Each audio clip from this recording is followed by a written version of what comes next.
Theresa is attracted to Anthony. She asks Anthony out on a date. Anthony isn't interested. Maybe he isn't attracted to her, or he's married. For whatever reason, he declines. Was Theresa rejected? Yes. When someone is rejected, they're prone to feel despair and frustration. Typically, she'll feel resentment and anger toward Anthony. The rejection affected the dopamine and cortisol activity in her brain, which can actually cause physical pain. Some short-term effects of this rejection are aggressiveness and antisocial behavior. This type of emotional reaction can also explain why atheists are one of the most hated groups of people. Theresa is a theist, and a billboard reminded her that atheists exist. Or perhaps Theresa discovered that her acquaintance Anthony is an atheist. Or Theresa is in an argument with Anthony about the existence of God. Any one of these things can cause Theresa to feel despair and frustration. Typically, she'll feel resentment and anger toward Anthony.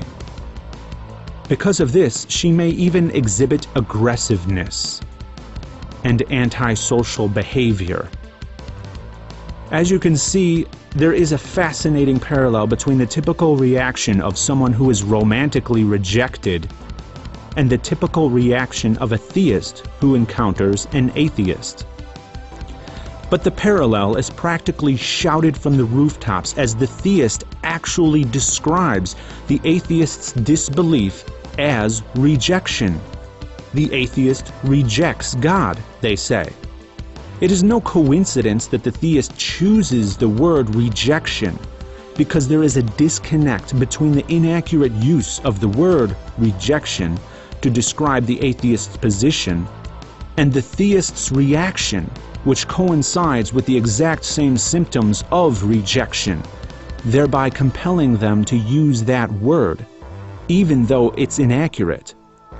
The inaccuracy can be easily seen from the romantic perspective. The analogy would look like this. Theresa tries to set Anthony up on a blind date with Gloria. Anthony doesn't think that Theresa even knows Gloria, or that she's acting as an agent on Gloria's behalf. Did Anthony actually reject Gloria? No. What if Anthony doesn't even believe that Gloria exists? Perhaps Theresa described her as being too attractive, described her personality as too perfect to be believable. So if Anthony doesn't believe Gloria actually exists, did he reject her, even if she does exist? No. All Gloria would need to do is show up and ask Anthony in person for him to accept. Or perhaps Theresa described Gloria inaccurately. Is Anthony rejecting the real Gloria, or the inaccurate portrayal of Gloria, which doesn't actually exist, even though she does? In all accounts, Anthony is not actually rejecting Gloria. And in all accounts, Theresa would have no reason to feel rejected at all. So why then does the theist typically show the classic signs of rejection and even misuse the word rejection when encountering an atheist? Because Gloria is Theresa. The believer is God. Your relationship with God is actually a profound, dynamic relationship with the self, with your ego. It is why God knows you so well. It is why His opinions are so often your opinions, and why a different believer of the same God as yours can claim that he agrees with God's opinions, but not yours. It is why God can seem so very real to you, because He is real. He is you. And believer, before you deny this, ask yourself, are you truly in a position to be able to deny it?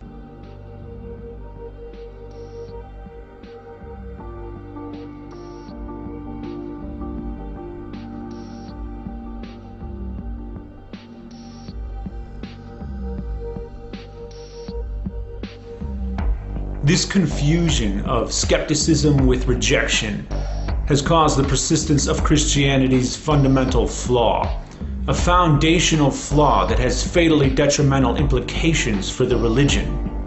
The religion itself is based on a false dichotomy, the notion that you must either choose God or reject Him. But belief is not a choice, it's a compulsion beyond the realm of choice, achieved through convincing arguments, evidence, and trust. I do not choose what I believe because I perceive it as the more attractive option. I'm compelled to believe what I think is true, whether I like it or not, because desirability is not a requisite of the truth. This takes honest introspection. To truly make a choice, I must clearly be given the option.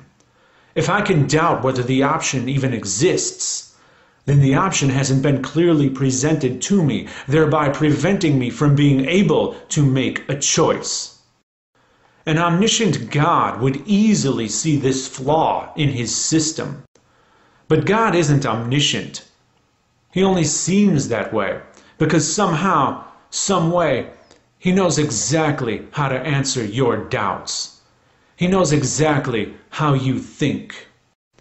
And if you were paying attention, then you'd know exactly why that is.